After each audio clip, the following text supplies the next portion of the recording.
Rebecca Lucille Schaeffer foi uma modelo e atriz norte-americana, sendo cotada para a grande promessa de Hollywood. Ela teve destaque em seus trabalhos, porém acabou se encontrando em uma grande tragédia que interrompeu seu futuro. Vamos lembrar um pouco mais sobre sua história. Bem-vindo ao Acervo Virtual Geek. Já deixe seu like para fortalecer o canal. Caso não for inscrito, inscreva-se e ative o sininho para mais notificações.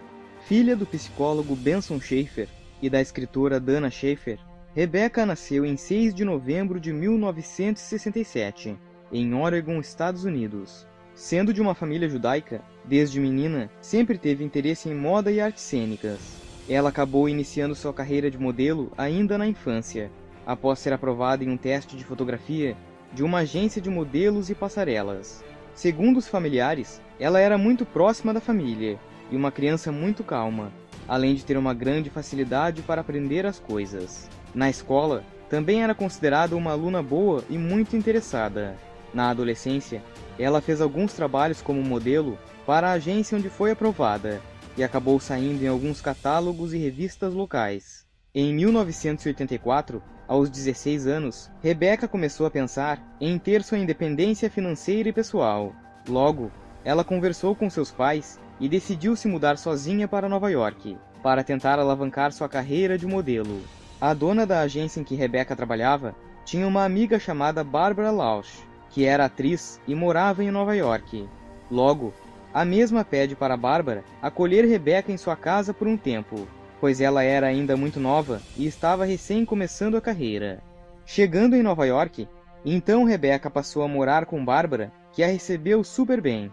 Rebecca estava muito animada com as mudanças, então agora na cidade grande encontrou oportunidades de testes para desfiles e acabou fazendo alguns trabalhos como modelo.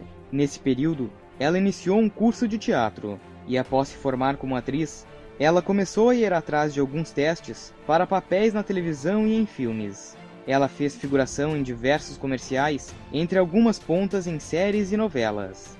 Não querendo deixar o sonho das passarelas de lado, ela decidiu se mudar e passou um curto tempo em algumas cidades do Japão, participando de editoriais de moda, desfilando, fazendo comerciais, estrelando campanhas publicitárias e posando para diversas capas de revistas. A ideia era conseguir mais trabalhos como modelo, mas ela era considerada baixa demais para desfilar ou fotografar. Assim, ela voltou a Nova York e passou a focar em sua carreira como atriz. Nessa época, trabalhou por um ano como garçonete para pagar seus diversos cursos de aperfeiçoamento em artes cênicas. Mesmo com sua vida corrida, ela ainda chegou a modelar para a capa da revista norte-americana Seventeen. Entre testes que fazia, finalmente ela ingressou como atriz com um papel na novela Uma Vida para Viver. Em 1986, atuou no filme A Era do Rádio, que foi lançado em 1987, e tinha Woody Allen como protagonista, além de ter atuado em Fora do Tempo, um telefilme de 1988. Após esses trabalhos e diversas outras aparições em propagandas, Rebecca começou a chamar a atenção de produtores de televisão. Logo no mesmo ano de 86, ela foi convidada a fazer o teste para atuar no seriado Minha Irmã é Demais. Rebecca passou no teste e interpretava Perry Russell, uma adolescente que morava com sua irmã de 29 anos após a morte de seus pais.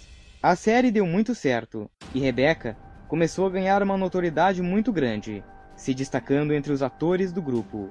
Rebecca começou a sair em diversas capas de grandes revistas da época e acabou sendo considerada uma das maiores atrizes da década de 80. A série foi transmitida de 1986 a 1988. Rebecca começou a ganhar muitos fãs que admiravam seu trabalho. Certo dia, ela está em seu camarim em um intervalo, quando o segurança da emissora interfona para ela, dizendo que há um fã dela, falando que a admira muito, lhe trouxe diversos presentes e queria entrar para vê-la. Porém, Rebecca não o conhecia. Logo, sua entrada não foi permitida. Em seguida, ela começou a receber diversas cartas desse mesmo fã, que as enviava para o set. Nelas, ele a elogiava muitas vezes e dizia que era apaixonado por ela. De início, Rebecca respondeu as primeiras agradecendo pelo carinho, porém começou a se assustar quando as cartas não paravam de chegar, acompanhadas de presentes e declarações com pedidos de casamento. Rebecca parou de responder às cartas, que mesmo assim nunca pararam de chegar. Ainda em 1986, começou a namorar um estudante de cinema, Brad Silberling, e em 1988 eles noivaram, planejando se casar no ano seguinte. Futuramente, Brad acabou se tornando um diretor de cinema bastante conhecido. Nessa época, Rebecca já estava morando sozinha em uma casa que havia comprado. Em 1989, esse fã obsessivo compareceu no teatro em uma peça que estava em cartaz, onde Rebecca pela primeira vez fazia uma cena romântica com outro homem. O fã ficou desesperado, com muitos ciúmes e raiva. Em 18 de julho de 1989, Rebecca estava em sua casa, esperando que um dos funcionários do teatro lhe entregasse o roteiro de sua peça, quando sua campainha toca. Achando que seria a entrega do roteiro, ela abriu a porta e era esse homem que se dizia fã e grande admirador. Seu nome era Robert John Bardo. Ele lhe presenteou com cartas que havia escrito, a abraçou e disse que era seu maior fã. Rebecca se assustou, pois nunca o tinha visto antes, mas não o deixou entrar. Agradeceu pelo carinho, mas pediu que ele não voltasse à sua casa. Ela fechou a porta e o homem foi embora. Porém, depois de 1 hora, sua campainha tocou de novo. Era novamente o tal do fã. Porém, dessa vez, assim que ela abriu a porta, ele lhe dá um tiro no peito com uma pistola calibre 357. Rebecca caiu no chão e ele fugiu. Uma vizinha chamou a ambulância. A equipe tentou reanimá-la no local, mas infelizmente, Rebecca faleceu assim que chegou ao hospital, devido a uma parada cardíaca e hemorragia, em 18 de julho de 1989, aos 21 anos de idade. A morte da atriz e modelo causou comoção nacional e a população clamava por justiça. O assassino Robert John Bardo, de 19 anos, era um rapaz solitário que trabalhava em um fast food. Ele foi preso no dia seguinte e condenado à prisão perpétua, sem direito à liberdade condicional. O assassino contou que ficou obcecado pela atriz desde a época da série Minha Irmã é Demais. Ele contou que acompanhava e gostava dela já fazia quase uns 2 anos, e que por mais que mandava cartas e tentava ir no set para vê-la, nunca conseguia entrar. Então, assim que a viu fazendo uma cena romântica, ele disse não ter suportado e decidiu que ia puni-la, tirando sua vida. Ele ainda contou que tudo isso que fez foi inspirado em um artigo que leu da revista People de 1982, sobre um homem chamado Arthur Jackson, que tentou matar a atriz Teresa Saldana indo em sua casa para cometer o crime. Porém, nesse caso, Teresa conseguiu sobreviver com a ajuda de um homem que viu a hora do ataque e a socorreu, levando Arthur Jackson à prisão. Robert John Bardo então pagou um detetive para seguir Rebecca e descobrir o endereço de sua nova residência, visto que ela tinha acabado de sair da casa da amiga, na qual moravam juntas e dividiam um aluguel, pois foi o mesmo que Arthur Jackson fez para descobrir onde morava Teresa Saldana. Algo curioso é que quando bateu a porta de Rebecca, ele estava segurando uma cópia do livro The Catcher in the Rye, que era o mesmo livro que Mark Chapman estava carregando quando assassinou John Lennon, em 1980, 9 anos antes.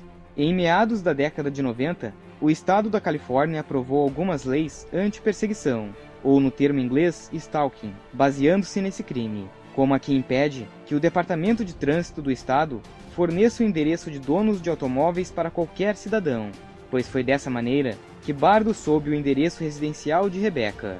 Rebecca também trabalhou nas filmagens da comédia Luta de Classes em Beverly Hills. O filme foi lançado em 1989, poucas semanas antes de sua morte, além de pequenas atuações em O Fim da Inocência e Viagem de Terror, filmes que estrearam em 1990, quase um ano após sua morte. Rebecca foi sem dúvida uma grande estrela anos 80, que tinha muito para mostrar seu potencial. Porém, mesmo em pouco tempo, mostrou seu grande trabalho como atriz e modelo, e até os dias atuais, ainda muitas pessoas lembram dela. Bem, esse foi um pouco sobre a história de Rebecca Schaeffer, mas queremos saber de você. Conhecia sua história? Deixe nos comentários abaixo. Esse foi mais um vídeo do Acervo Virtual Geek. Não esqueça de deixar o like, isso ajuda muito a trazermos mais vídeos para o canal.